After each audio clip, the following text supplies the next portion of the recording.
Good evening, dear friends, and welcome to Watson's Margins. I'm Edward, glad to share another quiet inquiry with you. Tell me, is there a blank page waiting on your desk tonight, unfilled and patient?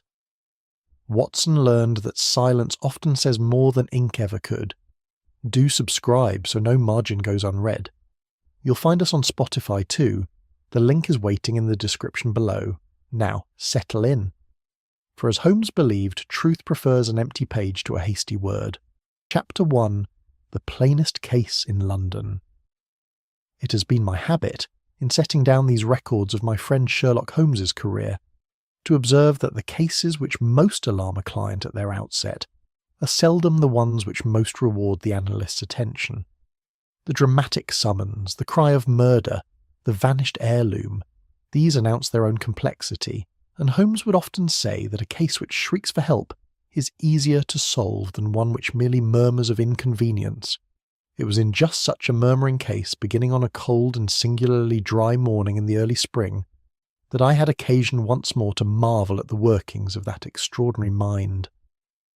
I had come down to breakfast somewhat later than my custom, the result of a broken night attending upon a patient in Marylebone, and found Holmes already seated by the window, his dressing-gown drawn about him, examining the agony columns of 3 separate newspapers with the close attention that other men reserve for their bank statements. He glanced up as I entered. "You will forgive me, Watson, if I do not rise.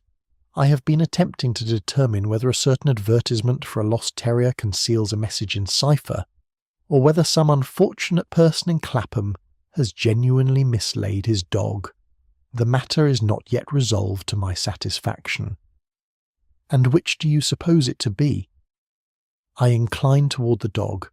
Real life, my dear fellow, is rarely so accommodating as fiction. He set down the paper as Mrs. Hudson's step sounded upon the stair, followed by a knock of peculiar hesitancy. But here, unless I am much mistaken, comes something to occupy us more usefully than lost terriers.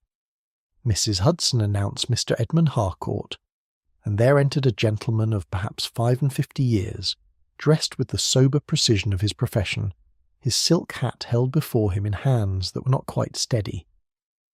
I had encountered solicitors of every description in the course of my association with Holmes, from the coldly composed to the openly desperate, and I judged Mr. Harcourt to belong to neither extreme, but rather to that harassed middle class of men who find themselves, through no fault of their own character, caught between duty and catastrophe. "Mr. Holmes," said he, seating himself upon the edge of the chair Holmes indicated, "I come to you upon a matter which I am assured is perfectly simple, and which for that very reason I have found myself unable to simplify." "That is frequently the way of it," Holmes observed, folding his long fingers together. "Pray, let us have the particulars, Mr. Harcourt, and omit nothing, however trivial it may appear to your legal eye. It is precisely the trivial that so often proves the crux." Thus encouraged, our visitor unfolded his story, and I set it down here as nearly as I can recall his words, for the details, as will be seen, were to prove of the first importance. He was, he explained, solicitor to the Weatherby family, a name respectable enough in the annals of London commerce, and had served the late Mr. Silas Weatherby for upward of 20 years. Mr. Silas Weatherby, a widower of considerable means, had died some 10 days previously with a suddenness that had shocked the household, his heart having failed him in the night. He left behind, besides a fortune modest but comfortable, the handsome property known as Ashcombe House. The estate, Harcourt continued, passes under an earlier will to Mr. Weatherby's niece, Miss Clara Weatherby, a most estimable young lady of unimpeachable character. That will has stood unchallenged for years, and I should have thought the matter beyond dispute, were it not for a document discovered among the dead man's papers 3 days after his passing. The document being? A deed of transfer Mr. Holmes prepared, so far as we can tell, to convey Ashcombe House to Mr. Weatherby's nephew, Arthur Weatherby. It is drawn in proper form upon the correct paper, and wants nothing but the signature of the grantor to make it effective. But that signature it does not bear. The document is unsigned. Holmes's eyes, which had been half closed in the attitude of a languid attention I'd come to recognise as his deepest concentration, opened fully. Unsigned, and yet you come to me in evident distress. An unsigned deed surely conveys nothing at all. It is waste paper. So the law would hold it, sir, and so I have advised the family. But the discovery has produced an effect quite disproportionate to its legal weight. Young Arthur Weatherby had, it is well known, quarrelled bitterly with his uncle upon the very night before the death. He is a young man of expensive habits and pressing debts, and he has declared, both before and since his uncle's death, that Ashcombe House was promised to him. When the unsigned transfer came to light, the household, and I confess, Mr. Holmes, the police also, concluded at once that Arthur had learned of his uncle's change of heart, or had sought to force his hand, and had perhaps tampered with the papers after death, whether from spite or from some hope that the incomplete document might yet be turned to his advantage. Does young Weatherby admit to having seen this transfer? That is the singular circumstance, Mr. Holmes. He denies it utterly, and denies it with a vehemence that has done his cause no good, for two of the servants place him near the study door on the evening in question, close by the very desk upon which the deed was later found. Holmes rose and paced twice before the fireplace, his chin sunk upon his breast, in the manner of a man turning over some small object in his mind to examine each of its facets. When at last he spoke, it was to ask a single question, delivered with a quietness that somehow carried more weight than any exclamation. Who was it, Mr. Harcourt, that first pronounced the document to be unsigned? Our visitor stared at him in evident bewilderment. Why? I could not say precisely, Mr. Holmes. It was known the instant the paper was found. Everyone who has seen it can attest to the fact. The witness lines are blank. There is no signature. The thing is plain upon its face. No doubt, said Holmes, and though he said no more upon the point, I observed upon his lips that faint private smile which I had learned to associate with the first thread of a design, not yet visible to lesser eyes than his own. Well, Mr. Harcourt, the matter has features that recommend it to my attention, if only because the whole of London seems agreed upon its meaning, and I have generally found unanimity to be the most suspicious of all forms of evidence. Watson, if you are at liberty, I think we shall do well to look upon Ashcombe House before the day is much older. I assured him that I was entirely at his service, and within the hour we had taken a cab eastward, Holmes silent throughout the journey, his sharp eyes fixed upon nothing that I could discern, while I turned over in my own mind the image of a young man's ruin built upon the blank space where a signature ought to have been. Chapter 2. Ashcombe House and the Guilty Nephew.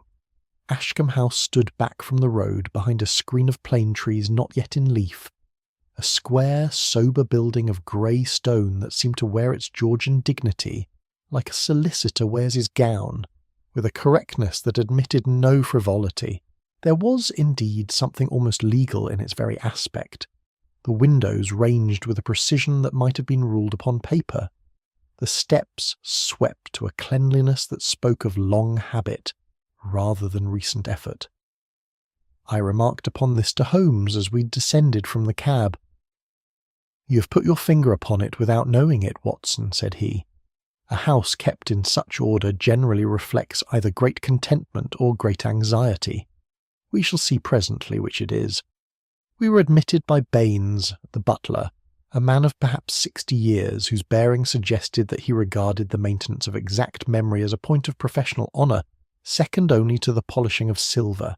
He conducted us to a drawing-room where the household had assembled, doubtless at Harcourt's earlier telegram, and it was there that I first set eyes upon the persons whose fortunes were to occupy us for the days that followed. Miss Clara Weatherby rose to greet us with a quiet dignity that made an immediate and favourable impression upon me. She was perhaps 26, dressed in the plain mourning proper to her uncle's recent death, and there was in her manner none of the eager self-justification I have observed in others whose interest a will is served. Beside her sat Mrs. Lydia Vale, the late Mr. Weatherby's widowed cousin, a handsome woman of middle years whose eyes moved between the company with a watchfulness she did not trouble greatly to disguise. Mr. Penrose, the family's clerk, stood near the window with the deferential stillness of a man long accustomed to being present without being noticed, a sheaf of papers under his arm as though he had brought his employment with him even into a house of mourning. And there, apart from the others, near the hearth, stood Arthur Weatherby. I confess that my first look at the young man did little to dispose me in his favour, though I chided myself afterward for the injustice of first impressions. He was pale, certainly, but it was a pallor that seemed less the mark of grief than of some inward agitation held with difficulty in check. He did not meet Holmes's eye upon the introduction, a circumstance I noted and which I saw, from the faint contraction of my friend's brow, had not escaped him either. "You will wish, no doubt, to see the study," said Harcourt, and led us thither, the household following at a little distance as though drawn by a curiosity they could not quite bring themselves to indulge openly. The study was a narrow room, book-lined, with a heavy desk set square before the window. Upon this desk, under a glass paperweight, lay the document itself, and Holmes bent over it for some minutes with an attention that seemed to me, I confess, disproportionate to so plain a matter. The transfer was written upon good paper in a clerkly hand, properly witnessed in draft, wanting nothing but the single signature that would have given it force. I could see for myself that the lines reserved for witnesses stood empty. "You will observe, Mr. Holmes," said Lestrade, who had arrived before us and now stepped forward with the confident air of a man already satisfied of his conclusions, "that we have here a very plain history. The old gentleman meant to give the house to his nephew. He thought better of it, or death overtook him before he could sign. The young man, finding himself like to be disappointed, came here that same night to see how matters stood, and found the transfer already drawn, unsigned, and left it precisely where it lay," Holmes inquired, without looking up. "An odd sort of tampering, Lestrade, that alters nothing and removes nothing." "He may have hoped to find some means of forcing the issue, or he may simply have been discovered before he could act further." Lestrade shrugged. "In any case, sir, the circumstances speak for themselves. Baines here heard voices raised in this very room the night before Mr. Weatherby died, and young Weatherby's own walking-stick was found beside that door not 2 hours after the body was discovered." I glanced toward Arthur, who stood in the doorway with his fists clenched at his sides. "I left my stick because I was upset," he burst out. "Is a man to be hanged for forgetfulness?" "No one speaks of hanging, Mr. Weatherby," said Holmes mildly, though his eyes had not left the desk. "Pray tell me, when did you last leave this house on the night your uncle died?" "Before 11. I have said so a dozen times." "And your uncle was alive when you left him?" "He was angry, but alive. We had quarrelled. I do not deny it." Arthur's voice shook, whether with grief or resentment I could not then determine. "But I never saw that paper, Mr. Holmes, not that night nor any night before it.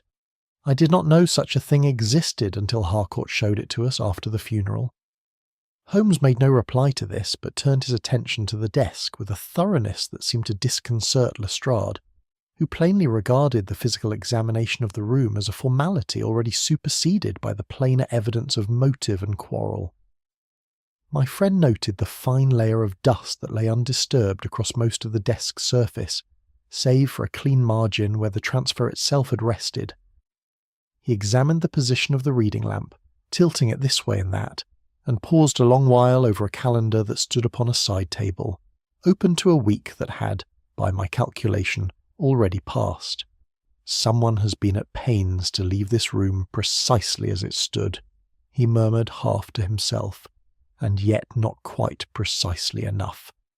He crossed to the hearth, where a scrap of burnt paper lay among the cold ashes, and lifted it with great delicacy upon the blade of a paper knife that lay near at hand. Upon it, faint but legible, appeared the curling remnant of a signature, or the beginning of one, in which the letters Art could yet be discerned before the Shah consumed the rest. Lestrade gave a short, satisfied grunt. "There is your motive burnt to ash, Mr. Holmes, if ever I saw one." "There is a fragment of paper bearing 4 letters," Holmes corrected him without heat, "which you have already supplied with a name, a motive, and a conclusion." "I confess I find the evidence in this room remarkable, Lestrade, though not perhaps for the reason you suppose." He straightened and looked slowly about the study, from the dusty desk to the tilted lamp, from the burnt scrap to the calendar turned back upon itself. "It is, if I may say so, a case that suffers from too much agreement. Everyone I have spoken to this half-hour has told me precisely the same story, in almost precisely the same words, and I have generally found that when a household speaks with one voice, some one person has been at pains to teach it its lines." He said no more upon the matter that afternoon, though I observed him, before we took our leave, standing for a long moment before the study window, gazing out upon the bare plane trees with the abstracted look I had learned never to interrupt. Chapter 3. The Theory Everyone Accepts. You will find, Mr. Holmes, that the facts do not require so much subtlety as you appear to think. It was Lestrade who spoke, and he spoke with the particular satisfaction of a man who believes himself, for once, to be standing upon ground more solid than his celebrated companions. We had returned to Ashcombe House upon the following morning, at Holmes's request, and had found the inspector already established in the study, a notebook open upon his knee, and an air about him of a schoolmaster prepared to examine a promising but wayward pupil. "I have set the matter out in order," he continued, tapping his notebook with evident pride, "and I defy anyone to find a flaw in it. Arthur Weatherby, being pressed for money and believing the house his due, importuned his uncle for the transfer. The old man, whether from irritation or from some more considered change of heart, refused to sign or delayed his signing. There was hard words between them. We have that from Baines, and indeed from the young man's own admission. Later that same night, or in the days following, Arthur returned, searched among the papers, and either destroyed some document that stood against him, or sought to satisfy himself whether the unsigned deed might yet be turned to account. It is not an elegant theory, Mr. Holmes, but it has the very great merit of fitting every fact we possess." "It fits every fact," Holmes agreed, seating himself upon the edge of the desk in a manner that plainly discomposed the inspector's sense of official propriety, provided one first assumes the fact most in question. "And what fact is that, pray?" "That the unsigned transfer was ever intended to be signed by Silas Weatherby at all." Lestrade stared at him, as though the words had been spoken in some foreign tongue. "The document lay in his study, Mr. Holmes. It concerns his property. It is his estate that stands to be affected. What further intention could be required?" "You have named its location and its subject," said Holmes, "which is not at all the same thing as its purpose. A letter may lie upon a man's desk without his having written it, Lestrade, and a deed may concern a man's property without his having ever meant to execute it in the form we find it. I do not say that this is so in the present case. I say only that you have not established it, and that an unestablished premise makes a poor foundation for a theory, however handsomely built." The inspector's colour rose somewhat, but before he could frame a reply, Harcourt entered with the morning's intelligence gathered from the household, and it seemed for the moment to confirm Lestrade's construction rather better than Holmes's caution. A housemaid, questioned again, recalled distinctly having heard raised voices from the study on the fatal evening, though she could not swear to the words exchanged. Mr. Penrose, summoned once more, confirmed with his usual precision that Arthur had called upon his uncle no fewer than 3 times in the preceding fortnight, each visit concerning, in the clerk's phrase, the matter of the title. Miss Clara, when gently pressed, admitted with evident reluctance that Arthur had spoken often of feeling wronged, and had said, more than once, that Ashcombe House was as good as his by right, if not yet by law. Even Mrs. Vale contributed her recollection, offered with a certain relish I did not much care for, that Silas had remarked to her not a week before his death, "The boy shall not profit by impatience," a sentence she repeated twice, as though to be certain it was properly noted. It was Baines, however, whose testimony seemed to close the matter most firmly, for he recalled that Arthur had left the house, in evident haste and agitation, shortly before midnight upon the night in question, a detail which, taken with all the rest, appeared to complete a chain of evidence as neat as any I had seen, assembled in the course of my association with Holmes. And yet my friend seemed curiously unmoved by the completeness of it all. He had taken to a habit during these interviews of asking each witness in turn not what had been said, but in what precise words it had been said, a distinction that plainly wearied Lestrade and puzzled the household considerably more than it satisfied them. "You say Mr. Weatherby spoke of the title, Mr. Penrose," said Holmes, when the clerk had finished his account. "Are you certain those were his words, and not, let us say, the house, or the paper?" Penrose hesitated, the faintest crease appearing between his brows. "I could not swear to the precise term, Mr. Holmes. It is some little time now, and one word so resembles another in the mind's recollection. And you, Baines, when you overheard Mr. Weatherby address his nephew, was the word title, or something else?" The butler drew himself up with the injured dignity of a man whose memory has never before been questioned. "I heard him say, sir, that Arthur should have no title from him. I am not in the habit of mistaking my own ears." "No title from him," Holmes repeated softly as though tasting the phrase. "Not no title to him, nor no title with him." "I could not say the door was fully open, Mr. Holmes. I heard what I heard through the panel." Holmes said nothing further upon the point, but I observed him note it down in the small book he carried for such purposes, and I confess I began, for my own part, to wonder at his persistence. It seemed to me a distinction almost too fine to signify, one word standing so near another in common speech that no honest witness could be expected to distinguish them with certainty after the passage of days. Yet Holmes returned to the question again and again throughout that morning, asking Clara whether her uncle had spoken of the title or the house, asking Mrs. Vale whether the word used had been transfer or promise, until I began to perceive, dimly and without yet understanding its full import, that he was engaged not in the confirmation of a fact already settled, but in the patient unpicking of a fabric that the household, in perfect good faith, had woven for itself out of a dozen small and separate uncertainties. "You will observe, Watson," he said to me quietly as we walked in the garden during a pause in these proceedings, "how readily a phrase, once spoken with confidence by one witness, is taken up by the next, until between them they have manufactured a certainty that none of them, questioned singly and at the outset, could truly have supplied. Lestrade builds upon language. I should prefer to build upon paper, ink, and dust, which do not remember convenience, nor consult one another before they answer." Chapter 4. The Unsigned Paper. It was not until the afternoon of that same day that Holmes turned his full attention upon the document itself, and I confess that when he did so, he examined it with a thoroughness that seemed to me at the outset almost excessive for so plain a piece of paper. He had asked Harcourt's leave to carry it to the window, where the light fell strongest, and there he bent over it for the better part of half an hour, saying nothing, while I occupied myself with a somewhat one-sided conversation with Lestrade, who plainly regarded the proceeding as an indulgence rather than an investigation. "You will find it precisely what it appears, Mr. Holmes," the inspector observed at last, unable to contain himself further. "A transfer deed, properly drawn, wanting only the signature." "I have rarely found a thing to be precisely what it appears, Lestrade, and this document least of all." Holmes held it now against the light, so that the texture of the paper showed plain. "Observe the quality of this stock, gentlemen.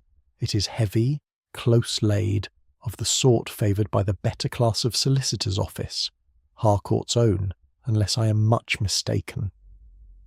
Harcourt, who had been standing somewhat apart, came forward at this and examined the sheet with the practised eye of his profession. "Why, yes, Mr. Holmes, I believe it is our stock. We use no other for formal instruments." "And yet," said Holmes, "I am given to understand that Mr. Silas Weatherby kept his own private stationery for household and family papers, a lighter paper cheaper in manufacture, such as I observed in the desk drawer not an hour ago. Why should a document prepared, as Lestrade would have it, in the ordinary course of Silas Weatherby's private business, be written upon paper drawn not from his own stock, but from yours? It may have been sent to him for his consideration, Harcourt suggested, though without great conviction, and never returned. That is possible, Holmes conceded, and I do not discard it, but observe further. He held the paper at a sharp angle so that the ink upon it caught a faint sheen. The body of the instrument is written in a single hand, with a fine, close nib such as your own clerks employ, Mr. Harcourt, for the engrossing of legal documents. But here, his finger indicated a clause some 2/3 down the page.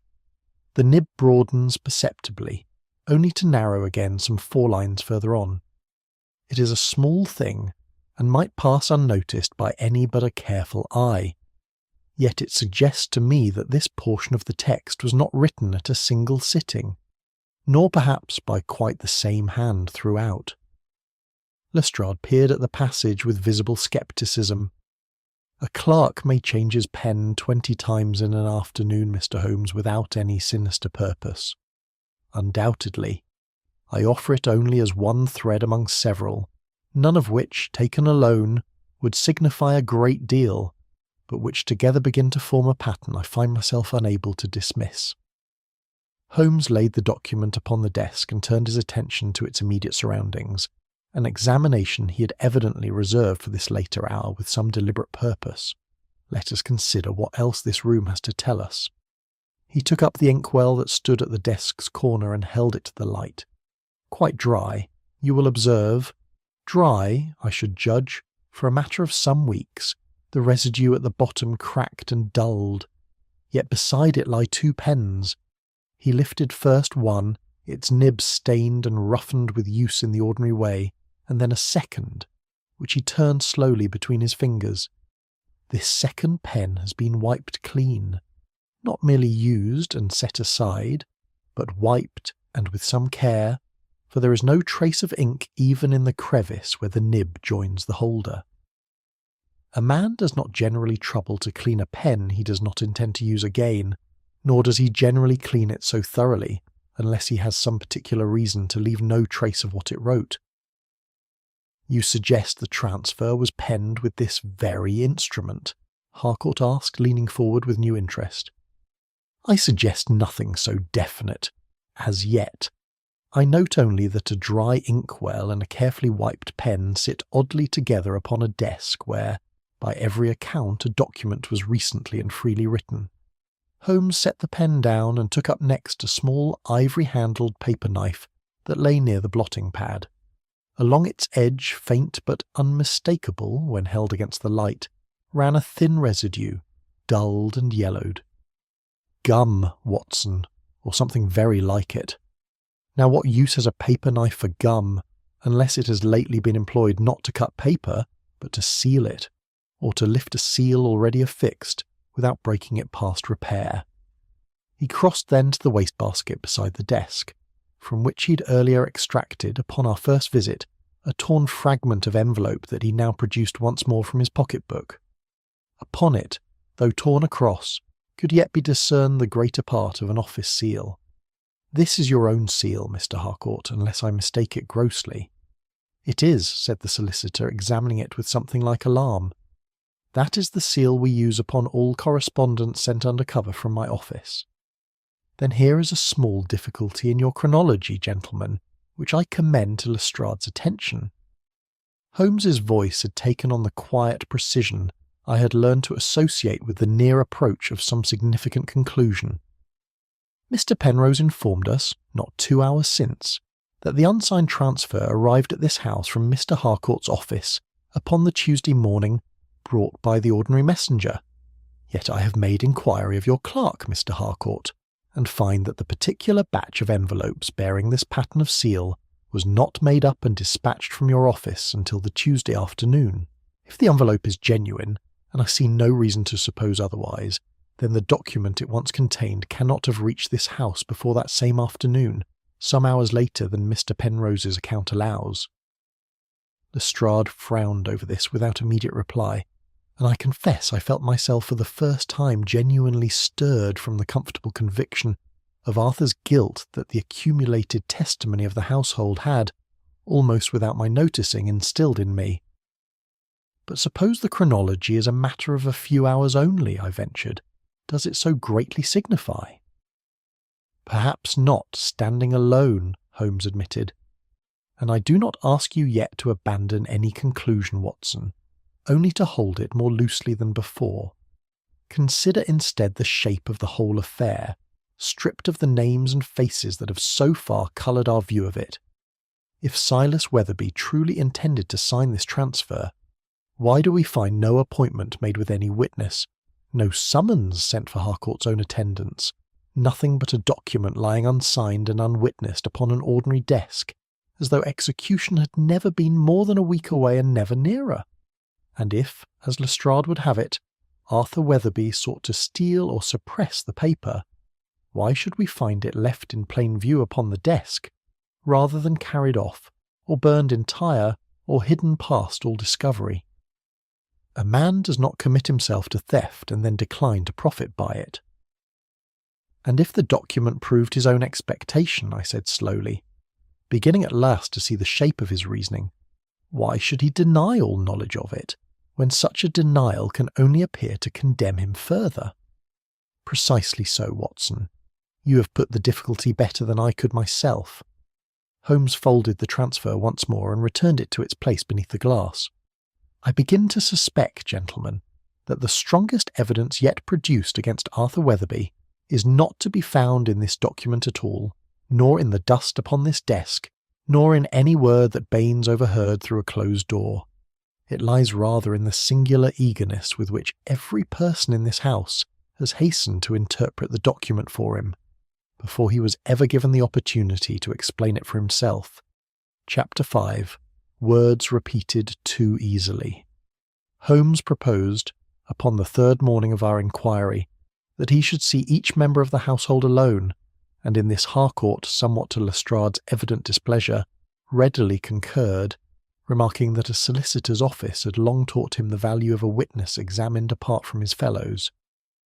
We were given the use of a small morning room at the rear of the house, plainly furnished, with a single window looking out upon a strip of winter garden, and it was there that I sat at Holmes's side through the better part of that day, notebook upon my knee, while the inhabitants of Ashcombe House were brought to us one by one.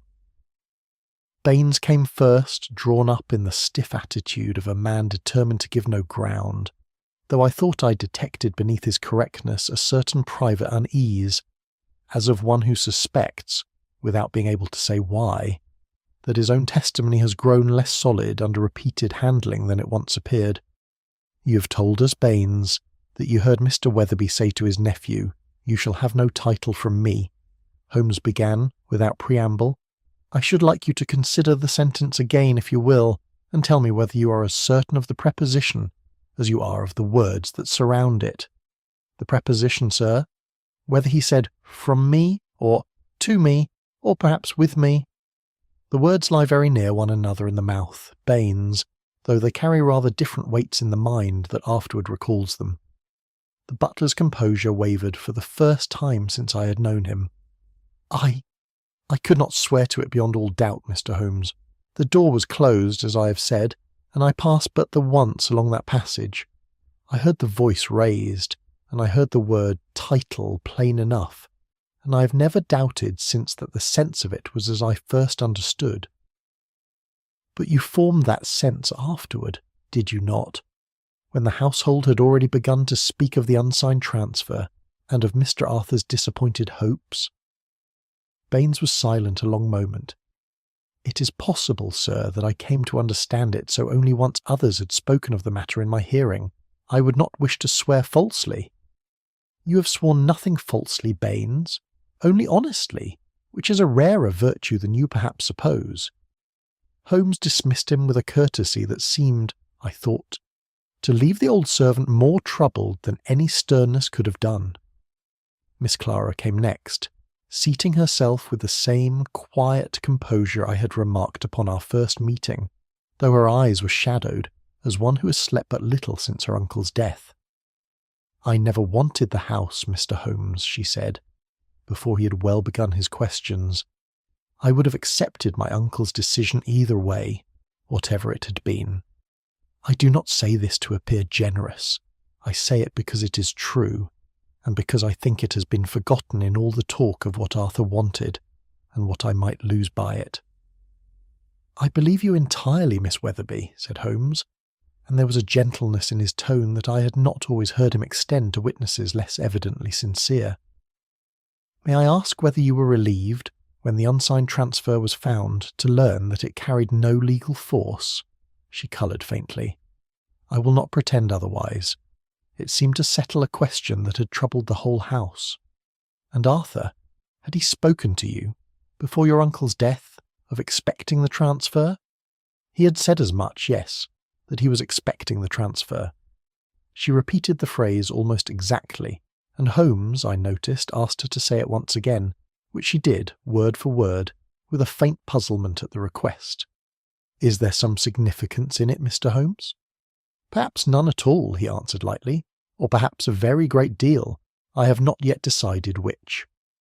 Mr. Penrose followed, and gave his account with the same polished exactness I had observed in him from the first, times and dates falling from him as readily as figures from a ledger. He had, he said, assisted in the preparation of various title papers for Mr. Weatherby in the weeks before his death, and had observed nothing irregular in their handling. "Various title papers," Holmes repeated. "You're careful, Mr. Penrose, never to call this particular document a deed unless I have used the word myself. Is there a reason for the distinction?" "I was not aware I had made one, Mr. Holmes." The clerk's voice remained perfectly even, though I fancied his hands, folded before him, tightened by some small degree. "A deed, a transfer, a title paper, they are none of them terms I use with great precision, being no lawyer myself, only a clerk who copies what he is given." Holmes appeared to accept this without further comment, though I saw him note something in his book, and I own that I for my part found nothing in the clerk's manner to remark upon beyond a certain excessive smoothness, which might as easily have belonged to a naturally cautious temperament as to any guiltier cause. It was Arthur's interview coming last that proved the most trying of the day. He entered already flushed and remained standing, though Holmes invited him twice to sit, his hands thrust deep into his pockets as though to prevent their betraying him by some unconsidered movement. "I know what is thought of me in this house, Mr. Holmes, and I do not much care to hear it repeated in a fresh voice," he began. "I quarrelled with my uncle. I owe money I cannot easily pay.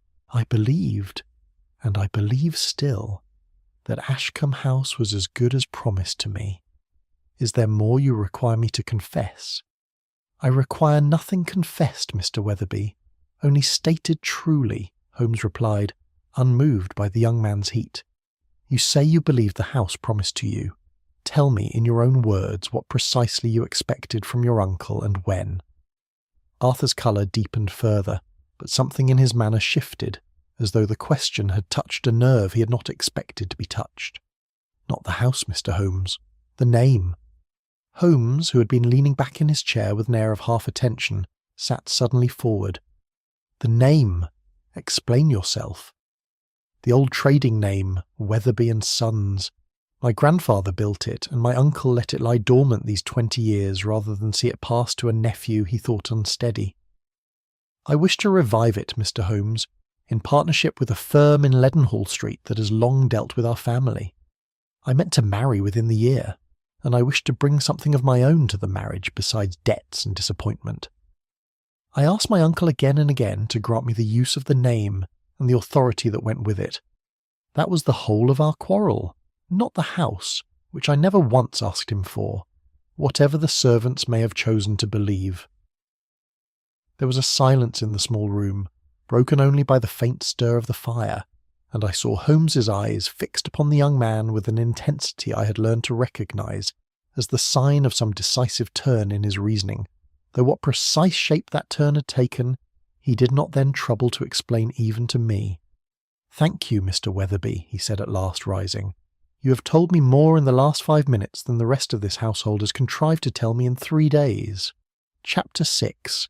The motive too neatly placed. We did not return at once to Baker Street, but drove instead to Harcourt's office in Bedford Row, Holmes having fallen into that particular silence, chin upon breast, hands thrust into the pockets of his ulster, which I had long since learned to leave undisturbed. It was not until we had turned into Theobald's Road that he spoke at all. You will have observed, Watson, that we have been offered a motive of the most convenient sort, debt, disappointment, and a quarrel over an inheritance, and that we accepted it very readily, as I dare say 99 investigators in 100 would have done. I begin to suspect that its very convenience is what should have given us pause. You think the debt's a fiction, then? By no means. I have made independent inquiry through an agent I sometimes employ for such purposes, and I find that Arthur Weatherby's obligations, while embarrassing to a young man of pride, are very far from ruinous. A few £100 owed chiefly to his tailor and to one money-lender of no great severity. The whole of it, a sum his own prospects, honestly managed, might clear within 2 years without any inheritance whatsoever. It is not the debt of a man driven to forgery and midnight tampering, Watson. It is the debt of a man merely uncomfortable. And yet the household spoke of it as though it explained everything.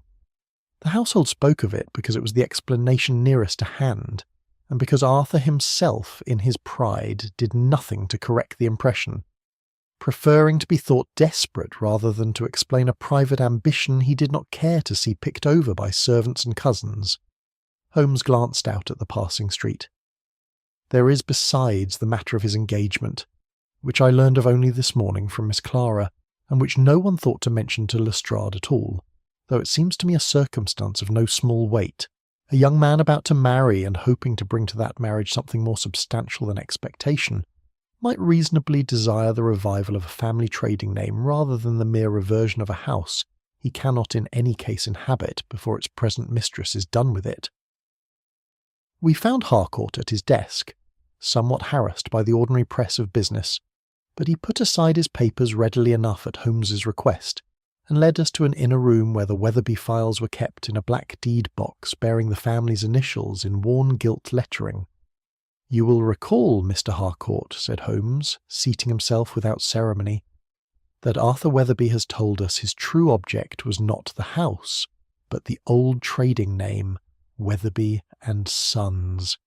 I should like to know what instructions, if any, Silas Weatherby had lately given you touching that name, or any other matter besides the property itself."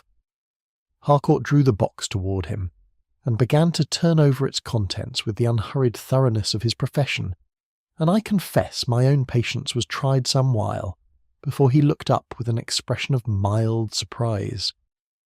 "Now that you put the question so directly, Mr. Holmes, I recall that Mr. Weatherby had, in the last month of his life, requested that I draw not one document, but 3. The first concerned Ashcombe House itself, and was, I supposed, merely a precaution such as elderly gentlemen sometimes take, reviewing their affairs without immediate intention of altering them. The second concerned the revival and transfer of the dormant trading style of Weatherby and Sons, which I understood to be a matter of sentiment rather than urgency. The third," he paused, drawing out a slim-folded paper, "concerned the correction of an old entry in the trade register, where the name had been allowed to lapse through some clerical oversight a dozen years since." "And which of these 3 did you understand to be the paper found in his study after his death?" "Why? The property transfer, Mr. Holmes, as a matter of course. It was the one that most naturally concerned the family, and when the household spoke afterward of Silas Weatherby's papers and Arthur's disappointed hopes, I confess I never thought to question that the 2 must be one and the same. I assumed it because the family assumed it, and because I had, God forgive me, no better reason at hand." Holmes rose and paced the narrow office once, twice, his hands clasped behind him. "There it is again, Watson. The very pattern I remarked upon in the household itself, now repeated in the office of a man whose whole training should have armed him against it. Everyone expected Arthur to want the house, and so every doubtful word was made to serve that expectation.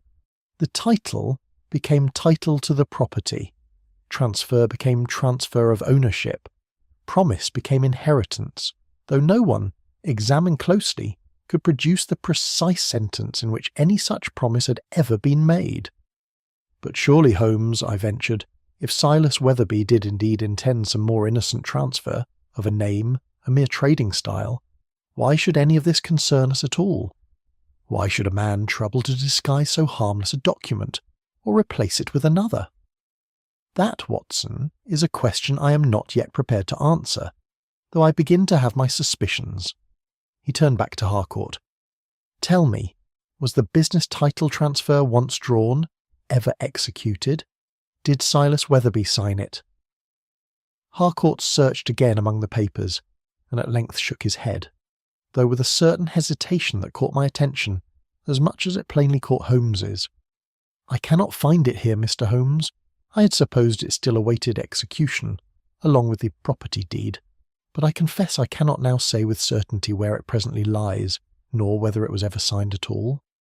Then we have, if I am not mistaken, a document that ought to exist and cannot be found, standing opposite a document that need never have existed and cannot be accounted for, said Holmes, with a particular quietness that I had come to recognise as concealing no small satisfaction.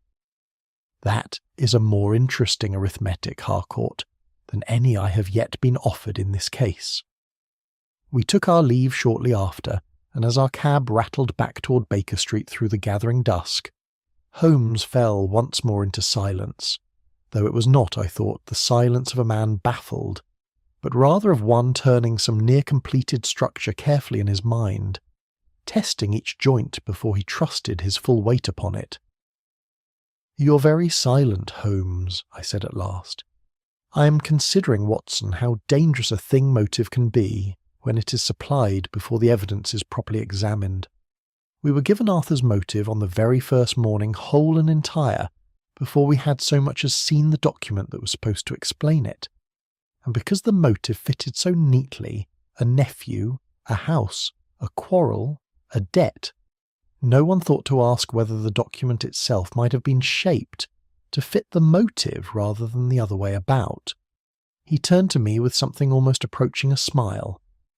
"I begin to think, my dear fellow, that Arthur Weatherby may be guilty of a great many things, pride, temper, and a certain unwisdom in the management of his own affairs among them, but that the central charge laid against him may yet prove to rest upon nothing firmer than everyone's eagerness to believe it."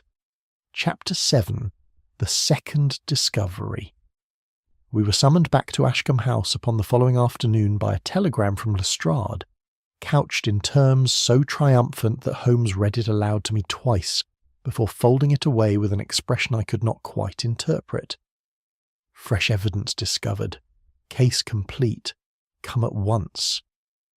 I own that my own heart sank somewhat at the reading of it, for I had begun, under Holmes's quiet influence, to hope for some vindication of the unhappy young man whose fortunes we had come to follow so closely. We found the household gathered once more in the study, and it required no great power of observation to perceive that something had occurred to alter its temper entirely. Clara sat white and silent by the window, her hands folded tightly in her lap. Mrs. Vale, by contrast, wore an expression of satisfaction she made small effort to disguise, and Lestrade himself stood by the desk with the air of a man who has at last been proved right against all cavil. "You're come in good time, Mr. Holmes," said he, taking up a folded paper from the desk with something of a flourish. "We have found, I think, the missing piece of your puzzle, though I confess it was Mr. Penrose here, and not any theory of mine, that discovered it." Penrose stood a little apart, his usual composure unshaken, though I fancied there was a faint flush of self-satisfaction about him that I had not before observed. "It was quite by chance, Mr. Holmes. Inspector Lestrade asked me to assist in cataloguing the late Mr. Weatherby's papers for the estate, and in moving the bookcase yonder, I noticed that one panel of the wainscoting behind it sat somewhat loose. I confess I thought at first it was mere ill-fitting, but upon pressing it the panel gave, and within I found this." He indicated the letter Lestrade now held, and Holmes took it from the inspector's hand and carried it once more to the window, where I followed him, my own curiosity by now thoroughly aroused. It was a single sheet, folded in 3, addressed upon its outer face to Edmund Harcourt, Esquire, and signed unmistakably with the firm, upright hand I had already seen upon other papers belonging to the dead man. The letter, dated some 10 days before his death, instructed Harcourt in the plainest terms that under no circumstances whatsoever was Ashcombe House to pass to his nephew Arthur, whose conduct, the letter stated, had shown him unfit to be trusted with property or with the family's good name, and that the existing will in favour of Clara was to stand unaltered and unchallenged. I read it through twice, and I confess that upon the second reading I found myself entirely persuaded. Here at last was a document that admitted of no ambiguous interpretation, no uncertain word half heard through a closed door, but a plain and deliberate instruction, signed and dated, concealed, as it now seemed, precisely because Silas Weatherby had feared his nephew's influence upon the household after his death. "It explains everything," said Lestrade with evident relish. The old man had rejected Arthur outright, and hidden the letter that said so, meaning no doubt to produce it himself in due course, or to leave it for Harcourt to discover. Arthur, somehow learning that such a rejection existed, or fearing it, contrived to leave the unsigned transfer in its place, a decoy, if you will, to suggest that his uncle's true intention had been quite the opposite. "You believe, then, that Arthur knew of this letter's existence?" Holmes asked without looking up from the paper. "How else should we explain his agitation, his denials, his midnight visit to this very room? A man does not behave so who has nothing to fear." Clara, from her place by the window, spoke for the first time, her voice low and unsteady. "Arthur, is this true? Did my uncle truly think so ill of you?" Arthur, who had entered behind us unnoticed, stood in the doorway as though struck. "I do not know, Clara. I swear to you I have never seen that letter before this hour." But his denial, coming as it did upon so damning a discovery, seemed to fall upon deaf ears, and I saw Clara turn her face away, less in anger, I thought, than in a grief too raw for further argument. The wound Arthur felt at her doubt was plain upon his countenance, and I confess it moved me more than any protestation of innocence could have done. Holmes, meanwhile, said almost nothing, though his eyes moved over the letter with the same close attention he had earlier bestowed upon the unsigned transfer. He examined the panel itself, running his fingers along its edge, and I observed him note the fine layer of dust that lay undisturbed upon the wainscoting save at one corner, where it had been recently and rather carelessly disturbed. He held the letter's folds against the light, and compared them, though I could not at first see to what purpose, against the shape of a small plain envelope that Penrose had produced along with it. "You will forgive my slowness, Mr. Holmes," said Harcourt, who had arrived somewhat breathless from Bedford Row, summoned by the same telegram that had brought us. "But does not this letter settle the whole question? It is in Mr. Weatherby's own hand, is it not?" "The hand appears genuine enough," Holmes admitted, "and I do not for the present dispute it. I observe only that the sentiment expressed is severe, very severe indeed, for what purports to be a private instruction between an old man and his solicitor of 20 years' acquaintance. There is a formality to the phrasing, Harcourt, that I might sooner expect in a document drawn for legal effect than in a letter written in the heat of a family quarrel and thrust away behind a panel in a moment's anger." "Men write formally when they are most in earnest, Mr. Holmes," Lestrade observed, not without some justice. "They do," Holmes conceded, "and I do not press the point beyond its worth. I ask only one question for the present, gentlemen, and I ask it of Mr. Penrose, since it was his hand that found the letter." He turned to the clerk with a mildness that did not, I thought, entirely conceal the weight behind the inquiry. Had anyone examined that panel before today? Had it been searched, or even suspected, in the days since Mr. Weatherby's death? Penrose met the question without apparent discomposure. "Not to my knowledge, Mr. Holmes. It is an old house, and such panels are common enough in rooms of this age. No one, so far as I am aware, had thought to look there before this afternoon." "No one had thought to look there," Holmes repeated very quietly. and I saw him glance once more at the letter in his hand, and once at the dust upon the wainscoting, before he folded the paper carefully and returned it to Lestrade without further comment. But I had grown sufficiently familiar with my friend's manner by now to know that a question answered so smoothly, and to his apparent satisfaction, was very often the question that troubled him most.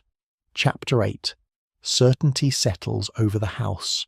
By the following morning, the letter found behind the panel had done its work thoroughly, and I observed, upon our return to Ashcombe House, that Arthur Weatherby moved through the halls of his uncle's home like a man already condemned, though no charge had yet been formally laid against him.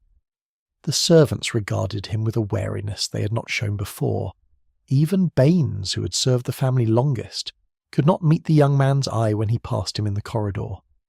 Clara, for her part, seemed torn between the evidence of the letter and some deeper loyalty she could not entirely abandon, and it was this division, more than any accusation, that appeared to wound Arthur most. "You must tell them the truth, Arthur," I heard her say, as we passed the morning room, her voice low but urgent. "Whatever it costs you, it can cost you less than this silence."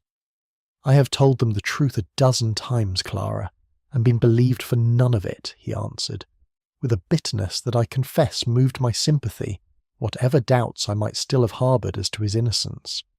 Harcourt, when we found him in the study reviewing papers with Lestrade, seemed already resigned to the worst construction of affairs. "I fear the matter will end in scandal rather than in any orderly settlement of the estate, Mr. Holmes," said he gravely. "A signed letter of rejection, a suppressed transfer, a young man's denials that convince no one. I confess I see little room left for any other reading." Lestrade, for his part, saw none at all. "The case is complete, Mr. Holmes. Whatever further curiosities you may wish to pursue for your own satisfaction, I have no doubt the Director of Public Prosecutions will find the letter sufficient, taken with the rest." Holmes said nothing to discourage this settled conviction, though I noticed that he had, since the discovery of the letter, turned his attention almost entirely away from Arthur and toward persons whom the household had scarcely thought to consider at all. That morning he sought out Mrs. Vale, whom he found in the small sitting-room she had made her own since her arrival some months before, and engaged her in a conversation that appeared, at first, to concern nothing more pressing than the family's history. "You are cousin to the late Mr. Weatherby, I understand," said Holmes, seating himself with an air of idle courtesy that I had come to recognise as concealing his sharpest attention. "A branch of the family that has, if I am not mistaken, some claim of its own upon Ashcombe House, in default of nearer heirs." Mrs. Vale's composure, which had struck me from the first as somewhat studied, faltered very slightly. "My late husband was Silas's cousin, upon the mother's side, Mr. Holmes. There was a time, many years ago, before Silas married and before Clara or Arthur were so much as thought of, when it was generally understood in the family that Ashcombe House might one day pass to my husband's line. The elder branch having died without issue, it came to nothing, of course. Silas married and had his own concerns to provide for, and I have never grudged him the disposal of his own property." "And yet you remember the understanding still, after so many years." "One does not easily forget what one was once taught to expect, Mr. Holmes, even when one has long ceased to expect it." She said this with a composure that seemed to me entirely natural, and yet I saw Holmes note it in his book with the same care he gave to every fact, however small, that touched upon the disposal of the house. From Mrs. Vale, Holmes turned to Penrose, and here his questions took a rather different colour, concerning themselves not with sentiment but with the clerk's own duties and access. "You have told us, Mr. Penrose, that you assisted Mr. Harcourt in drawing certain papers for Mr. Weatherby, in the weeks before his death. I collect from this that you passed freely between Mr. Harcourt's office and this house, and had occasion to see papers belonging to each." "That is correct, Mr. Holmes. I have served both gentlemen in that capacity for some years." "You had then access not only to Mr. Weatherby's private correspondence, kept here at Ashcombe House, but also to the stationery and seals of Mr. Harcourt's office in Bedford Row?" Penrose hesitated for the first time in our acquaintance with him, though he recovered himself almost at once. I suppose that is true, though I have never regarded it as remarkable. A clerk in my position necessarily moves between the two.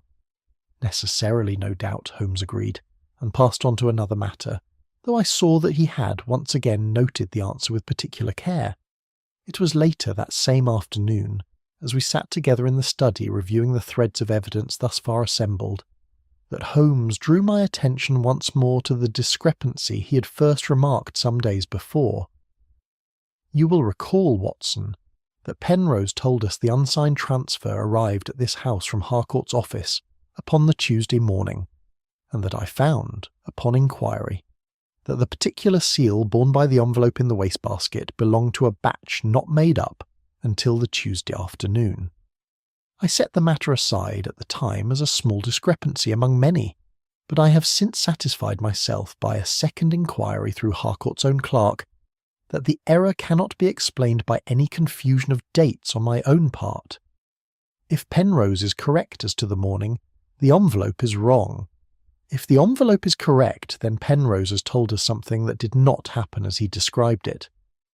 And the calendar, I said, recalling our first visit to the study, left open to a week already past. Just so, a small thing, easily overlooked, and yet consider what it accomplishes.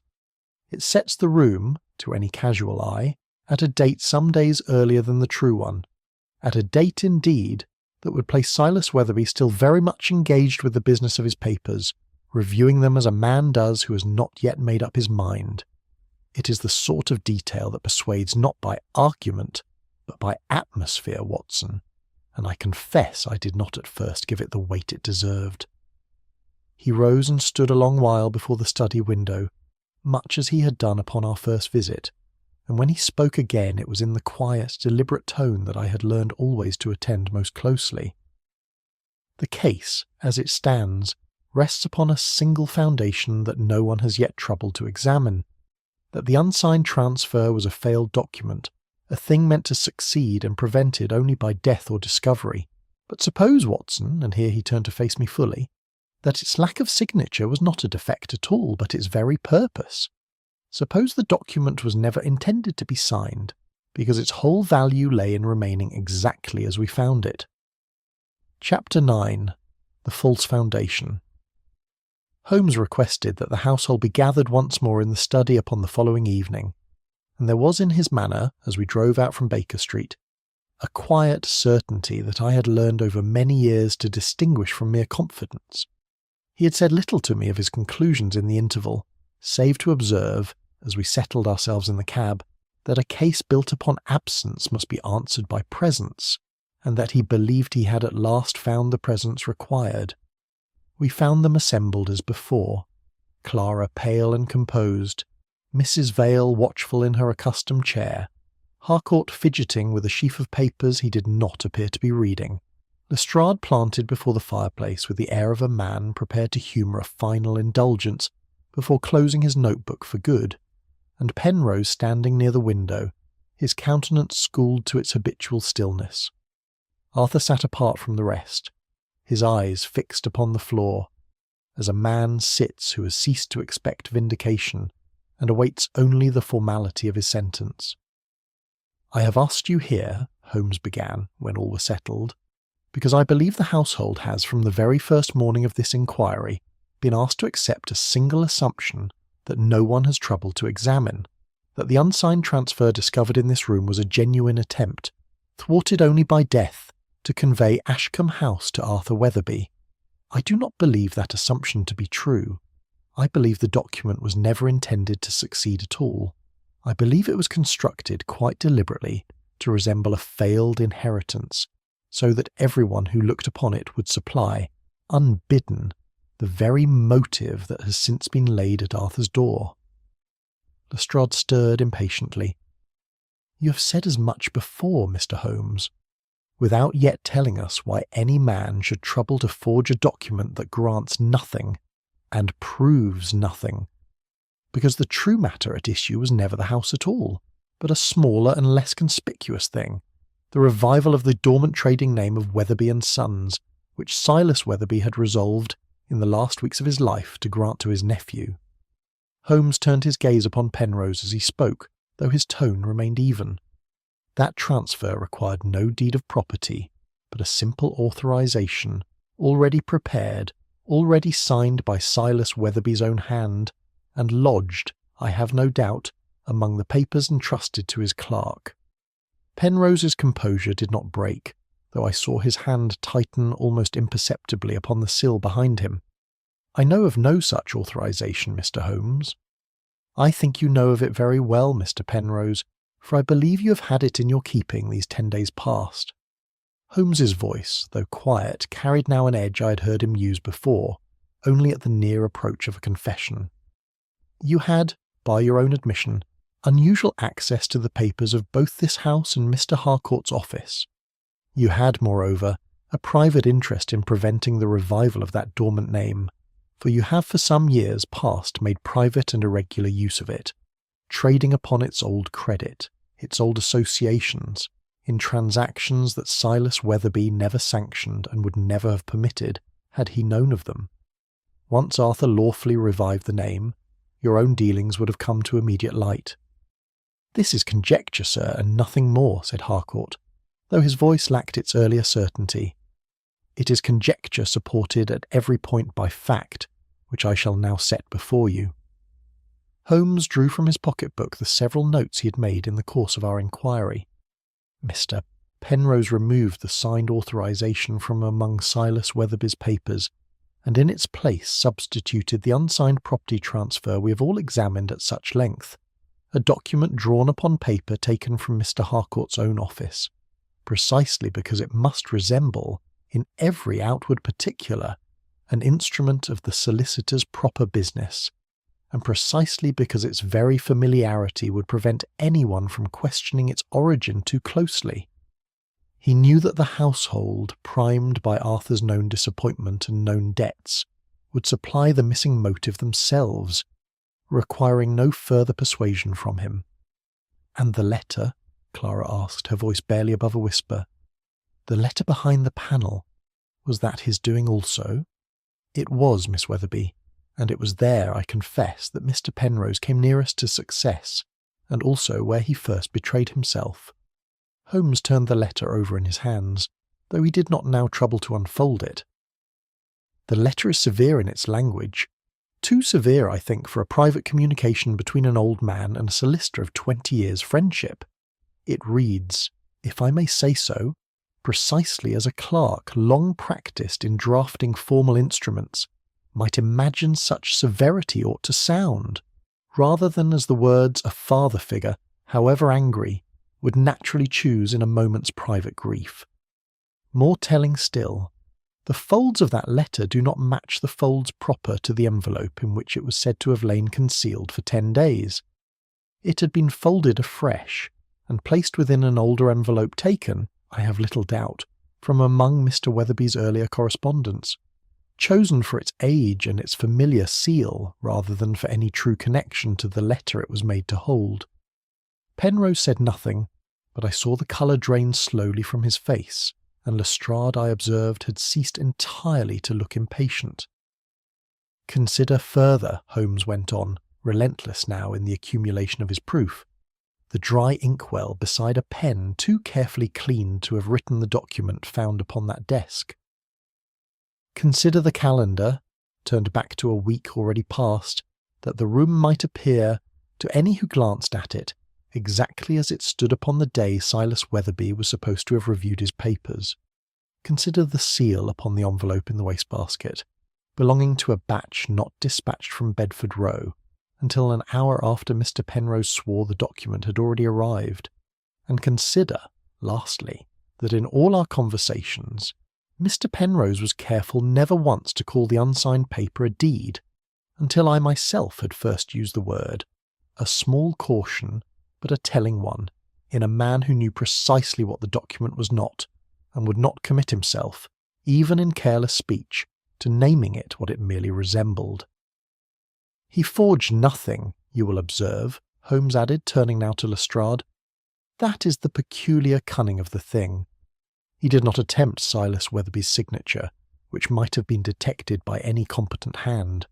He built his whole scheme upon absence rather than imitation, trusting that a household eager to believe the worst of Arthur would supply, of its own accord, whatever meaning the absent signature acquired.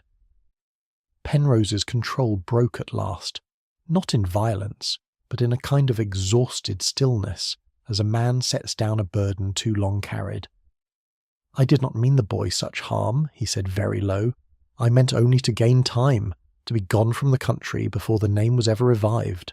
The signed authorization, when Lestrade's men searched his lodgings that same night, was found locked within his own dispatch case, together with papers enough to establish beyond doubt the irregular trading he had for years concealed beneath the dormant Weatherby name. Arthur Weatherby, before the study's assembled company, was declared cleared of every suspicion that had gathered so heavily upon him. Chapter 10. Watson's Lesson in Certainty. There is a particular quiet that settles upon a household once some long-suspended dread has at last been lifted from it.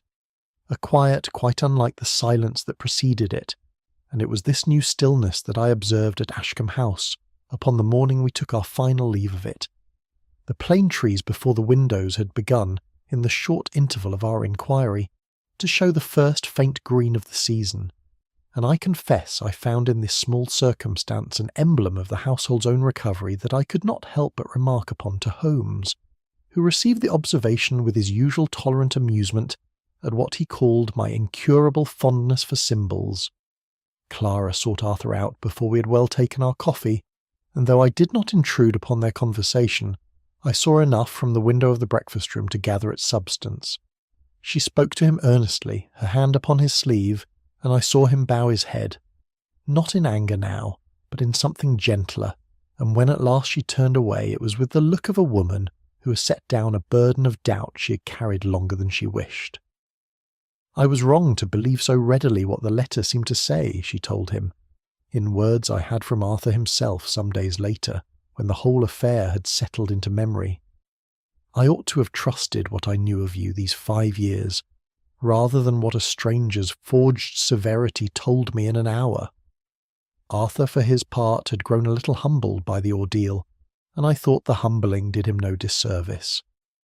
"I might have spared myself a great deal," he admitted to me, with a rueful frankness I had not observed in him before, "had I been less proud, and told the household plainly from the first what I truly wanted of my uncle, rather than let them suppose the worst and content myself with denying it."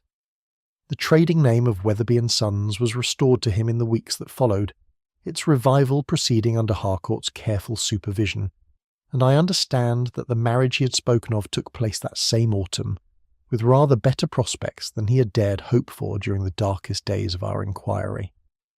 Harcourt himself was not slow to acknowledge his own part in the household's misapprehension. "I have practised the law for 30 years, Mr. Holmes," said he, as we took our leave of Bedford Row, "and I had thought myself proof against the very error you have exposed in others, yet I saw a document lying in a dead client's study concerning his property, and I never once paused to ask whether it concerned that property in the manner I assumed. Professional habit, sir, is as capable of blinding a man as any household gossip, and perhaps more dangerously, since it wears the appearance of expertise. Of Penrose there is less that need be said, save that he was committed for trial upon charges of theft, fraud, and the obstruction of justice, his years of quiet, irregular trading beneath the shelter of the dormant Weatherby name laid bare before the court, in evidence that left a little room for leniency. I confess I felt even at the last some faint pity for the man, whose ruin had proceeded not from any grand villainy, but from a small dishonesty grown gradually too large to confess, until concealment itself became the greater crime. Mrs. Vale, whose old family expectation Holmes had uncovered but never found cause to connect with any actual wrongdoing, retired from Ashcombe House some weeks later to a smaller establishment of her own, her disappointment, I think, tempered chiefly by resentment, and by the gossip of a household that had, for a brief season, suspected her along with the rest. Lestrade, to his credit, bore his correction with rather better grace than I had always given him credit for. "I do not say you were wrong to build your theory as you did, Lestrade," Holmes told him as we parted at Scotland Yard some days after the arrest. "You built soundly upon every fact that was placed before you. Your error, if error it was, lay only in failing to ask whether those facts had been placed before you by accident or by design." "It is a distinction I shall try to remember, Mr. Holmes," said the inspector with a wry smile that I had not often seen upon his features, "though I confess it is easier remembered in your company than practised in my own." It was some evenings later, as we sat once more before our own fire in Baker Street, the case now closed and its several papers filed away among Holmes's records of past inquiries, that I ventured to ask him what had first turned his suspicion from the plain, and, as I had thought, entirely reasonable theory that Lestrade and the household alike had so readily embraced. "It was the very readiness of it, Watson, that first gave me pause," he answered, filling his pipe with the deliberate care he brought to few things besides his violin and his chemistry. "You will recall that I asked Harcourt upon that very first morning who had first pronounced the document unsigned, and he could not tell me. It seemed a trivial question, and I dare say he thought it an idle one. But I have found, in the whole course of my work, that the most dangerous evidence a man can encounter is not evidence that is false, for falsehood, examined closely, generally betrays itself in some contradiction of fact.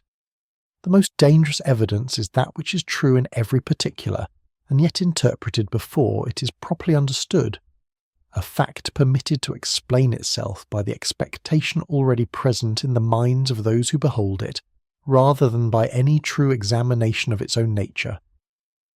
I turned this thought over for some while in silence, watching the fire settle, before I ventured my own conclusion upon the matter, which Holmes received, I think, with something not far short of approval. "It seems to me, then," I said, "that the missing signature mattered a great deal less in the end than the assumption that it ought to have been there at all." "You have put it better than I could myself, Watson," said he, and drew upon his pipe with the quiet satisfaction of a man who has once again set some small portion of the world's confusion back into its proper order. The paper was blank where a name should have stood, and every person in that household, from the humblest servant to the most careful solicitor, rushed to fill the blank with a story of their own making, never once pausing to ask whether the blank had been left there for that very purpose. It is, I think, the oldest error in human reasoning, and very likely the last we shall ever entirely cure ourselves of.